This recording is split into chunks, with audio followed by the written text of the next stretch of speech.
hören uns erstmal die Reaktion der Bundesregierung an, denn auch die ist über die Details dieses ukrainischen Vorstoßes auf russisches Staatsgebiet ganz offensichtlich nicht vorab informiert worden. Genau das hat heute der stellvertretende Regierungssprecher Wolfgang Büchner auch bestätigt. Interessanter Ton, hören wir kurz zusammen rein.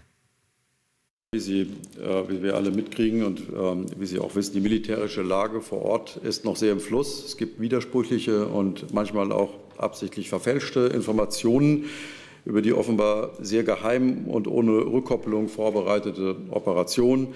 Alles sieht bisher nach einem räumlich begrenzten Einsatz aus. Es wäre deswegen unklug, sich jetzt auf dieser Grundlage öffentlich zu äußern, vom grünen Tisch aktuell die militärische Entwicklung zu kommentieren oder zu bewerten. Das gilt auch für den Einsatz spezifischer Waffensysteme. All dies wird einfließen in einen intensiven Austausch, den wir mit unseren engsten Partnern und der Regierung in Kiew haben.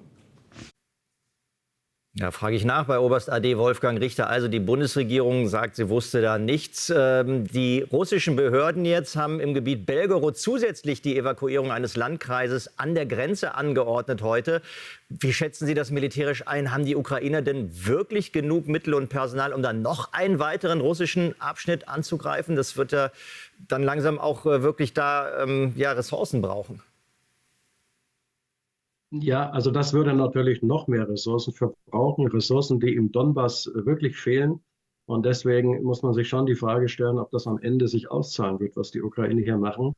Möglicherweise ist aber auch die russische Reaktion eher eine Vorsichtsmaßnahme, dass die Kämpfe sich ausweiten können auf die Regionen, die nahe an der Region Kursk liegen.